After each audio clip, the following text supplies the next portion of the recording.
Hello friends, இன்றைக்கி நாம் பூரி சப்பாத்திக்கு 10 நிமிஷத்தில் ஒரு super side dish soya white kurma எப்படி பண்ணலான்னு பார்க்கலாமா? கலரை பார்த்து குறைச்சி எடை போடாதீங்க. ஒரு முறை இதை செஞ்சு பாருங்கள், அப்புறம் அடிக்கடி இதை செய்வீங்க. இதை பண்ணுறதுக்கு 1 கப் சோயா கொதிக்கிற தண்ணியில் சேர்த்துட்டு இதை ஒரு மூடி போட்டு ஸ்டவ் ஆஃப் பண்ணிவிட்டு ஒரு 5 மினிட்ஸ் அப்படியே விட்டுடலாம்.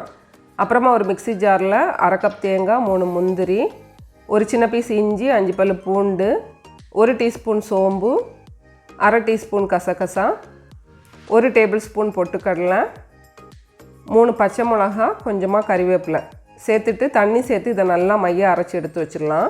அப்புறமா ஒரு பேனில் 2 டேபிள் ஸ்பூன் எண்ணெய் சேர்த்துட்டு ஒரு பிரியாணி இலை சின்னதாக கட் பண்ணி சேர்த்துக்கிறேன். இதை எங்கள் ஊர் நாகர்கோவிலில் ரம்பா இலைன்னு சொல்லுவாங்க.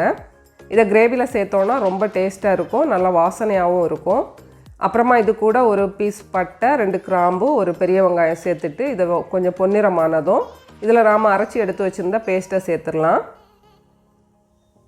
இது கூடவே தேவையான அளவுக்கு உப்பு, 1 கப் தண்ணி சேர்த்துடலாம். சேர்த்துட்டு இதை நல்லா கலந்து விட்டுடலாம்.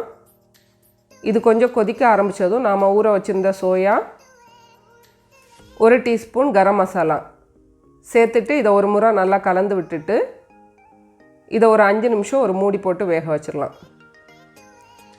5 நிமிஷத்துக்கு அப்புறமா இதில் கொஞ்சமாக மல்லித்தழை சேர்த்துட்டு ஸ்டவ் ஆஃப் பண்ணிடலாம். அவ்வளோதாங்க, 10 நிமிஷத்தில் சூப்பரான சைடிஷ் தயாராகிடுச்சு. நீங்களும் இதை ட்ரை பண்ணி பாருங்கள். சோயா ஒயிட் குருமா ரெசிபி தயார்.